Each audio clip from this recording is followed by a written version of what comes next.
Personas sexuais de Camille Paglia. Sejam bem-vindos a esse vídeo. Se você gostar, deixe seu like. Se achar interessante, comente o que achou da resenha. Olha, eu estou impressionado com esse livro aqui, porque ele é um livro que eu não imaginava que estaria disposto para, principalmente, traduzido, né, no Brasil. É um livro misturado com história da arte, juntamente com psicologia, absolutamente interessante, envolvendo temas também como sociologia, política, em geral. Essa autora, né, essa escritora, Camille Paglia, me surpreendeu, tá? Me surpreendeu em todos os sentidos. Primeiramente, vamos começar falando um pouquinho da Camille, né, antes de falar do conteúdo do livro. A Camille, ela é uma escritora, vou pegar a foto dela aqui, ó, que se denomina como feminista e transgênero. No entanto, os estudos dela, essa mulher absolutamente erudita, tá? Culta, os estudos dela são bem diferentes do feminismo que a gente está acostumado aí, né? Um feminismo mais liberal. Ela se denomina como libertária, né? Então a gente vê assim, uma certo tipo de ponto fora da curva, né? A gente está acostumado a ver das feministas, né? Geralmente quando a gente fala de feminismo, a gente logo pressupõe que está na ala política de esquerda, né? Ou como diz lá fora, os liberals, né? Eu vou deixar a Ana Campagnolo, que prefaciou de maneira muito bem este livro aqui, falar por mim, tá? Então, quem é a Camille? A Camille, ela posiciona-se claramente contra o politicamente correto, contra o cabresto, que chegou a todos os espaços depois do surgimento do discurso de ódio, contra privilégios e proteções estatais para mulheres, contra a interferência política ou militante na vida privada das pessoas e dos casais e, finalmente, contra a banalização dos conceitos de estupro ou abuso. Ela, inclusive, foi uma discípula do Harold Bloom, né, um crítico literário absolutamente imprescindível, né? Bom, essa é o tipo de escritor, né, que a gente está. Essa é uma escritora que a gente está diante, né? A gente está diante de uma mulher absolutamente culta, erudita, escreve muito bem, tá? Domina assuntos, como eu disse, né, de sociologia, até de mitologia grega, psicologia eu vi que ela domina bastante, tá? E ela está aí escrevendo o seu segundo volume, né, para dar continuidade a essa obra monumental de quase 1000 páginas, né? Deixa eu ver quanto tempo tem aqui. Tem 860 páginas aproximadamente, né? Personas sexuais, arte e decadência de Nefertiti, a Emily Dixon. Esse Nefertiti não conheço, né? Mas Emily Dixon já ouviu falar, né? Então vamos lá. Após saber quem é essa escritora e sabendo que ela tem uma personalidade bem complexa, né? A gente não está acostumado, né? É um estilo Nelson Rodrigues, né? Nelson Rodrigues se dizia reacionário ao mesmo tempo que tinha posições bastante progressistas, também ao mesmo tempo positivistas e também conservadoras, tudo misturado junto, né? E as pessoas que odiavam Nelson Rodrigues eram tanto de esquerda como de direita, assim como acontece com a personalidade complexa do professor Olavo de Carvalho, né? Pessoas de tanto de um lado como de outro detestam Olavo, né?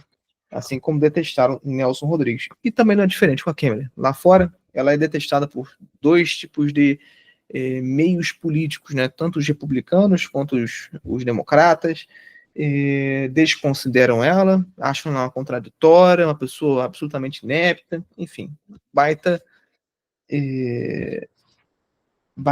de uma injustiça, né? Porque é uma mulher absolutamente estudiosa, tá?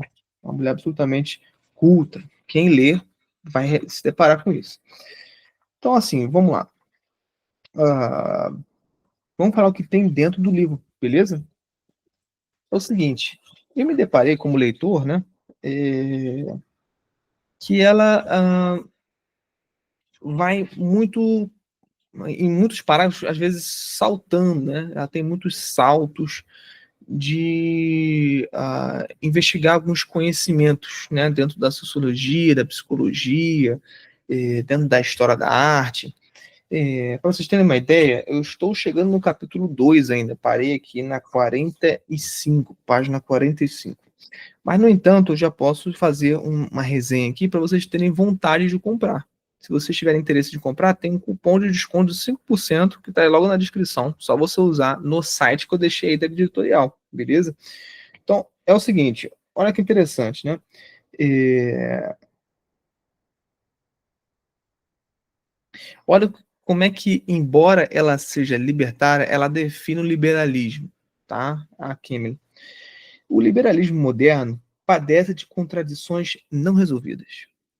Ele exulta o individualismo e a liberdade, e, em sua vertente mais radical, entende a ordem social como opressora. E aqui ela deve estar fazendo referência aos anarcocapitalistas, né? Por outro lado, ele espera que o governo projete bens materiais a todos, uma façanha que só pode ser realizada com o crescimento da autoridade e com o inchaço da máquina pública.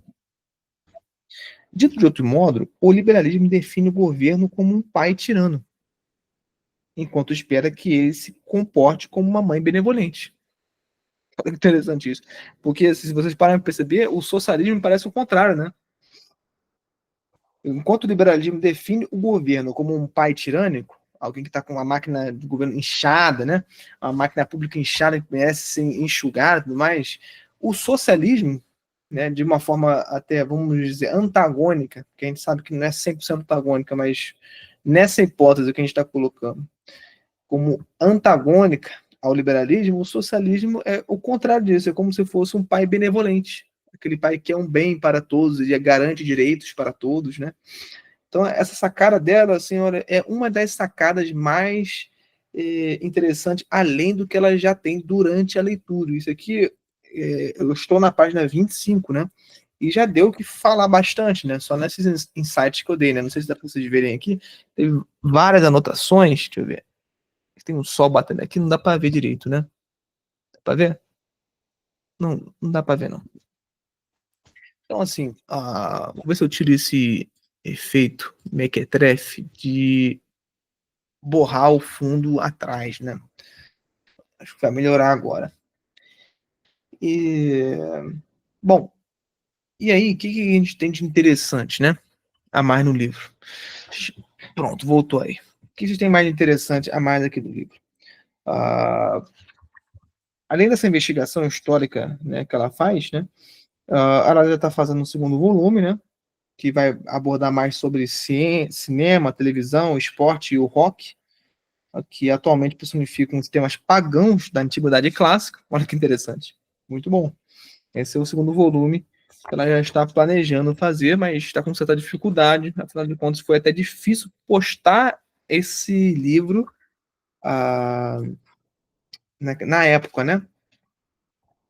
Então, ela conhece bastante sobre arquétipos, né? Mitologia grega, tá? Mais do que, vamos lá. Vou pegar uns trechos aqui bacanas, né? As terapias sexuais, abre aspas, viu? As terapias sexuais behavioristas acreditam que o sexo sem culpas e sem faltas é possível. Porém, em todas as culturas, o sexo sempre esteve muito próximo dos tabus, né? Isso é muito real. Ah, quando a autoridade do Estado e da religião se enfraquece, os homens são mais livres. Porém, eles consideram a liberdade insuportável e buscam novas formas de escravidão voluntária. Olha que interessante. As drogas, a depressão. E a minha tese é de que toda vez que se busca ou se conquista a liberdade sexual, o sadomasoquismo vem a galope.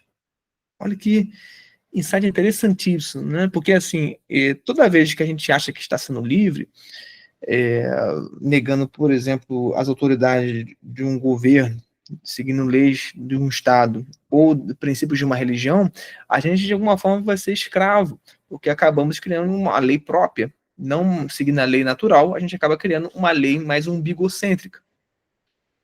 Isso tudo é interessantíssimo, porque respalda no tempo que a gente está vivendo hoje, né? A gente está em tempos assim.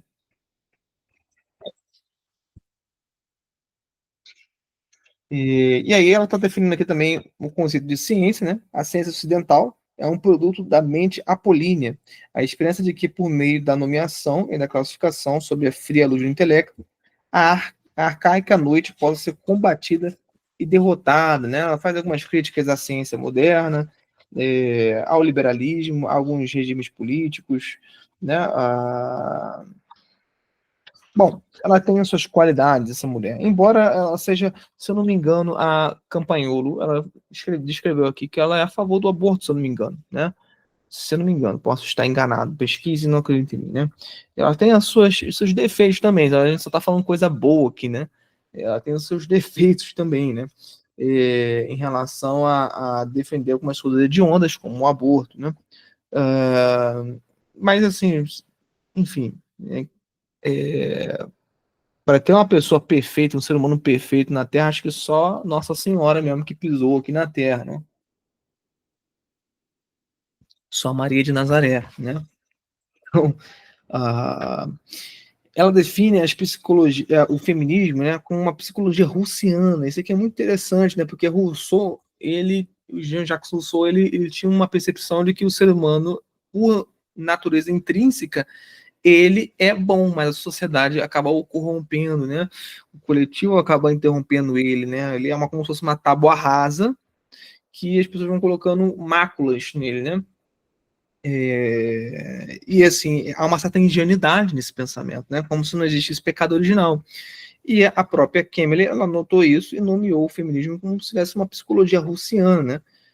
Que são as mulheres que proclamam a benevolência última da emoção humana, dizendo que as mulheres merecem igualitarismo, merecem estar em pé de igualdade, portanto, com homens nesse igualitarismo. Quando isso é uma grande fraude, né? Quando a gente começa a colocar em igualdade pessoas que são de outro sexo, tratando como se fosse igual ao outro sexo, que é o sexo masculino, o que acontece? Muita desigualdade. Então, essa aqui é uma consideração que eu, Klaus, sempre falo. Não existe nada mais machista do que o feminismo. O feminismo ocidental, o feminismo atuante hoje em dia. Porque eles estão querendo colocar à força uma par de mulheres que estejam numa par de igualdade com homens.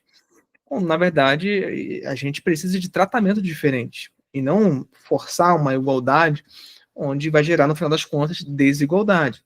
É a mesma coisa que eu falar assim, olha, vamos ter pé de igualdade, né, e botar as mulheres para defender o nosso país e ir para a guerra. Vamos botar obrigatoriedade de servir o exército. Bom, me parece uma covardia isso, porque as mulheres não têm força física como os homens. Vamos colocar as mulheres para ser pedreiro à força, mesmo que elas não queiram, né? Nem tem tanta demanda para ser pedreiro, né?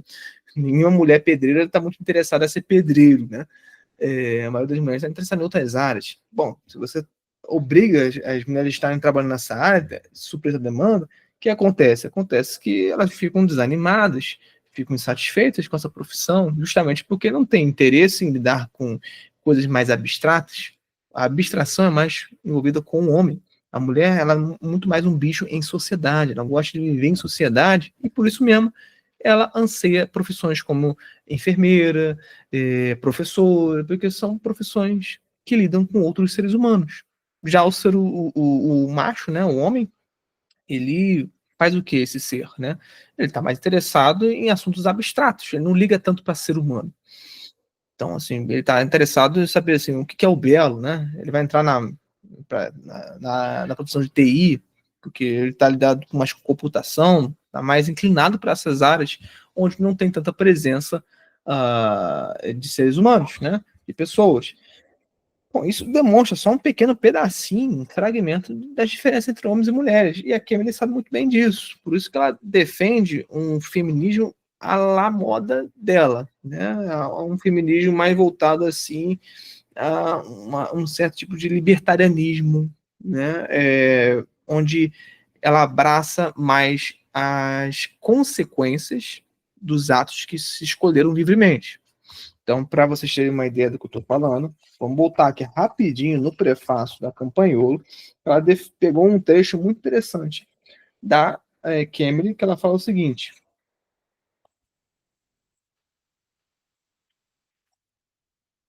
As mulheres deste país pedem e querem uma proteção especial. Isso é a Kemily falando. Isto não é feminismo. Isto é materialismo burguês. São privilégios burgueses. Essas mulheres querem que o mundo seja tão seguro como as salas de estar dos seus pais. É uma crítica que ela faz ao feminismo liberal, né? Vamos dizer assim, né? O feminismo mais de esquerda. Apoio qualquer mulher que queira sair da rua meio despida, mas tem de estar consciente das consequências disso e acatar as responsabilidades. Olha aí, né? O que eu acabei de falar para vocês. Elas acham que nenhum homem tem o direito de se sentir atraído por elas e de lhe dizer, e já o disse há algum tempo, as mulheres têm todo o direito de se vestir como a Madonna. No entanto, se estão a publicitar, têm de estar prontas para se vender. É preciso que percebam de uma vez por todas que estão a comunicar sexo e apetite por sexo ao se vestirem meio despidas, né? Então, assim, ela é uma mulher absolutamente interessante, tem sacadas ótimas no livro, né? Vou botar só mais uma para encaminhar para o final da resenha, né? Mas olha isso aqui, né? Aqui, acho que é mais interessante esse aqui. Esse aqui é muito interessante, ó. A dificuldade de enxertar protagonistas femininas nas tramas não é um resultado de um preconceito masculino, mas de estratégias sexuais instintivas. A mulher introduz crueldades que não passam por transformações ao longo da história, justamente porque ela é o problema que a tragédia tentará corrigir. Então, ela faz referência a Shakespeare, né? A Medeia, a Fedra de Eurípides, a Cleópatra e Lady Macbeth, né? De Shakespeare, que são personagens de tragédia, tá? Tem aquela, cita mais, Fedra de Racine, né? Esse aqui eu não conheço. Que elas são mais personagens que desvirtuam o drama pela sua relação conturbada, né, com a ação masculina. E que a mulher trágica é menos moral que o homem. Né? O homem, quando ele suscita mais uma tragédia, isso gera mais um desconforto para os leitores, né? Para os espectadores. Ela continua aqui: sua vontade de potência é nua, suas ações escondem-se atrás de uma névoa sectônica. Elas servem de canal para a manifestação do irracional, abrindo o gênero às intromissões de forças bárbaras que o mesmo drama havia encerrado no momento de sua concepção. A tragédia é um veículo para a tentativa e conquista da purificação da vontade masculina. Então, assim, ela tem uma noção muito interessante, né, e psicológica da função da mulher, né, no estilo que a gente estava conversando aqui, sobre a função onde cada um tem que exercer e respeitar a constituição da natureza masculina e feminina. Se você é mulher, você vai ter certas inclinações que não podem ser forçadas para o lado oposto. E se você é homem, você não pode ter certas inclinações e forçar essas inclinações para o lado oposto, que é o da mulher. Tende a haver um pouco esse respeito mútuo pela própria constituição biológica. Mas o que a gente está vendo hoje é o contrário, né? É homens se esforçando para virarem mulheres e mulheres se esforçando para virarem homens, em jeito, em pensamentos, em atitudes, em tudo, né? Então, isso é um total tipo de desrespeito com a própria Constituição. E a Kemily defende isso, né? É um desrespeito com a própria Constituição biológica, né? Esse pessoal fala tanto de amor próprio, mas não se aceita, né? Querem sempre olhar para o outro e imitar algo que não vos cabe, né? Não é interessante forçar a barra, né? Se você é mulher, por exemplo, de querer ser empoderada e ser pedreiro, né? Não vai ser interessante nem para você mesma, né? Quebrar esse padrão e desconstruir, entre aspas, né? Muito menos se você é homem, você querer quebrar padrões sei lá, pintar unha de preto, que eu já vi isso, né? E ficar andando aí de saia, como eu já vi vários, né? Caras famosos, né, na internet falando isso: vão andar de saia por aí, eu vou andar de vestido, porque assim, eu tô quebrando padrões. Então, um tipo de coisa assim que, olha, bom, quer fazer? Faça, mas não reclame depois, não tenha o direito de reclamar das consequências psicológicas dessas livre escolha que você está cometendo. É isso que a Clênia está defendendo. Que todo ato vai gerar uma consequência, todo ato vai gerar uma reação. no sentido bem mecanicista, newtoniano mesmo, e que você vai ter que ser responsável pelo que cativa, correto? Então, não, é uma coisa justa, né? Qualquer pessoa de qualquer espectro político vai chegar nessa conclusão, que é justo, né? Agir e pensar dessa forma, como a Cambly. Então é isso. O link para adquirir o livro está na descrição do vídeo. Até a próxima. Espero ter despertado a consciência de vocês comprarem esse livro magnífico, beleza? Estou gostando muito. Um grande abraço.